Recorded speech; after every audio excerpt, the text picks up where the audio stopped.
Go ahead and get to this. This is really troubling and fits directly with what we've been focusing on here, which is that the role currently of the media and of the U.S. intelligence community in spawning and exacerbating some of the crisis that we began to see. And one of the most stunning things that has happened yet, some of you might have seen a viral image of a Ukrainian grandmother, 79 years old, who was training in order to resist the Russians. This was a piece that was done by NBC News. Let's take a listen.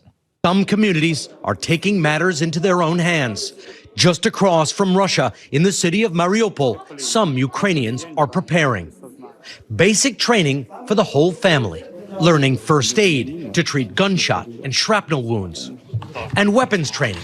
On a 7.62 caliber AK-47 is Valentina Konstantinovskaya. The 79-year-old is a retired accountant and a great-grandmother.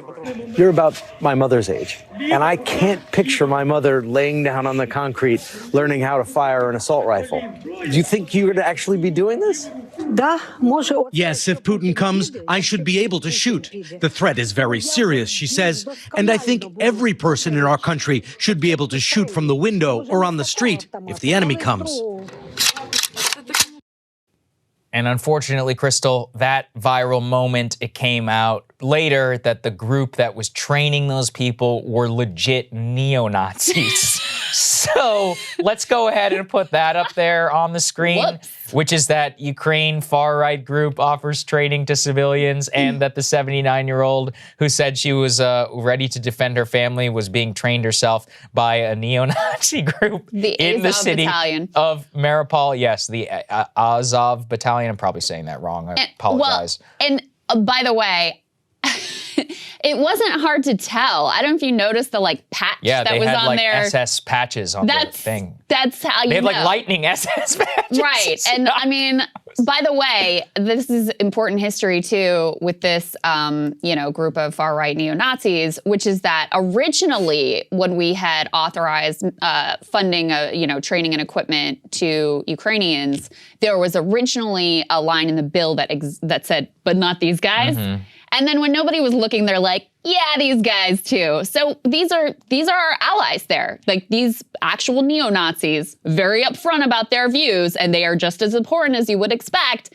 These are some of our allies there who we have been certainly arming. Very likely, it would be surprising if they weren't included in that CIA program that we brought to you, where we're bringing people here and we're training them in all sorts of, the things that we know how to do well.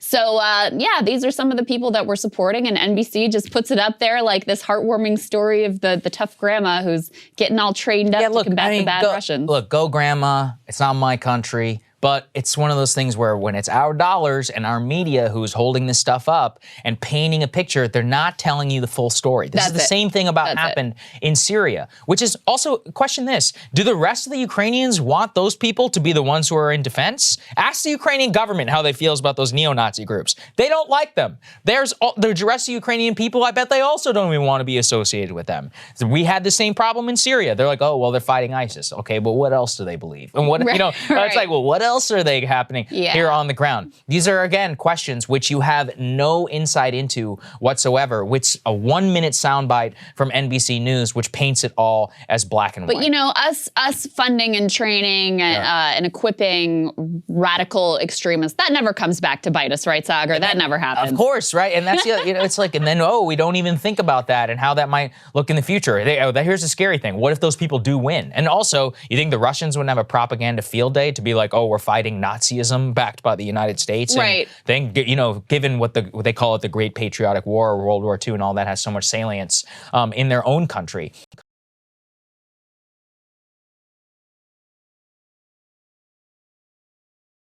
I mean, this was wholesale, full-scale invasion, worst-case scenario, shock and awe kind of an approach. That's exactly what it is. Now, they claim, this is bullshit, but I'll tell you what they claim. They claim, oh, we're going after just the military targets. And the Nazis.